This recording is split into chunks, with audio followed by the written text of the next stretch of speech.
নমস্কার, সাবনাভিক নিউজ নেটওয়ার্কে স্বাগত।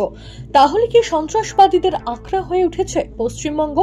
পূর্ব বর্ধমানের পর বাগদার ঘটনা প্রকাশ্যে আসতেই এ প্রশ্ন উঠছে সর্বমহলে। চলতি মাসের 10ই জুলাই রাজ্যের 4 বিধানসভায় রয়েছে উপনির্বাচন। সেই কেন্দ্রের মধ্যে ভোট রয়েছে বাগদাতেও। তার আগে জঙ্গি সন্দেহে বাগদা থানার অন্তর্গত গাঙ্গুলিয়া থেকে বিক্রম রায় নামে বিজেপির যুব নেতাকে গ্রেপ্তার করল উত্তরপ্রদেশের লখনৌ অ্যান্টি টেররিস্ট স্কোয়াড। সূত্রের খবর, এদিন বাগদা ব্লকের আশারু গ্রাম পঞ্চায়েত এলাকায় গাঙ্গুলিয়াতে পৌঁছায় লখনৌ অ্যান্টি টেররিস্ট স্কোয়াড। এরপরেই তাকে গ্রেপ্তার করা হয়। নির্বাচনের আগে এহেন ঘটনায় কিছুটা হলেও অস্বস্তি বেড়েছে গেরুয়া শিবিরের অন্দরে। কি বললেন বনগাঁ জেলা বিজেপি সভাপতি দেবদাস মণ্ডল, শুনবো।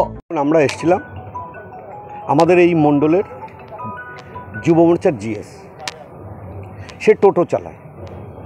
এখন ইউপি পুলিশের বক্তব্য হচ্ছে যে ও টোটো থেকে যে প্যাসেঞ্জার এনেছিল সেই প্যাসেঞ্জারটা দূর বাংলাদেশ। এটা ইউপি পুলিশের বক্তব্য। তো এ 1-2বার হয়তো এখান থেকে যাতায়াত করেছে। ওর টোটোতে, যেহেতু টোটোতে এসছে পরিচয় হয়েছে, মোবাইলে 2-1বার কথা বলছে, মোবাইলের সূত্র ধরে এসছে। ইউপি পুলিশের সাথে আমি কথা বললো আমরা তাকে নিয়ে যাচ্ছি এই কারণে। তার সাথে 2-4বার কথা হয়েছে, অ্যাকচুয়ালি তাদের সামনে বসিয়ে এটা আমরা জিজ্ঞাসাবাদ করার জন্য, এছাড়া কিছু না। ছেলেটা গরিব ঘরের ছেলেটা টোটো চালায়, প্যাসেঞ্জার পেয়েছে, প্যাসেঞ্জার নিয়ে এসছে।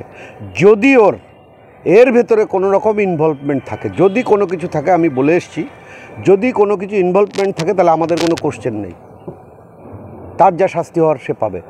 যদি নির্দোষ হয় সেটা আপনারা দেখবেন। অন্যদিকে তৃণমূল জেলা সভাপতি বিশ্বজিৎ দাস বলেন, বিজেপি এই দেশদ্রোহীকে গুরুত্বপূর্ণ জায়গা দিয়েছে দলে। যারা দেশদ্রোহী কাজ করছে তাদের শাস্তি দরকার। বিজেপির যুব মোর্চার সাধারণ সম্পাদক গ্রেপ্তার হচ্ছে, উত্তরপ্রদেশের পুলিশ গ্রেপ্তার করেছে। বর্ডার এলাকা দিয়ে আজকে রোহিঙ্গাদের প্রবেশ করিয়ে আই কার্ড, আধার কার্ড ভারতবর্ষের করে দিচ্ছে। এইভাবে কত জঙ্গি ভারতবর্ষে ঢুকিয়েছে এরা, এর কোনো ঠিক নেই। এই দেশদ্রোহী কাজের জন্য অবশ্যই দৃষ্টান্তমূলক শাস্তি হওয়া উচিত। যে কাজ এই বিজেপির এই ছেলেটি করেছে, এই বাগদায় থেকে গ্রেপ্তার হয়েছে, যে মানুষ বুঝুক যে এই দেশদ্রোহীটা করলে যে তার কি শাস্তি হওয়া উচিত, এর কঠোরতম শাস্তি হওয়া উচিত।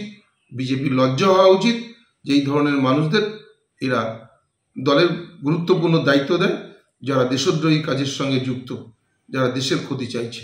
শান্তনু বিশ্বাস, সাবনাভিক নিউজ বাগদা। সমস্ত খবরের আপডেট পেতে লাইক করে সাবস্ক্রাইব করুন সাবনাভিক নিউজ। সেই সঙ্গে বেল বাটন প্রেস করতে ভুলবেন না।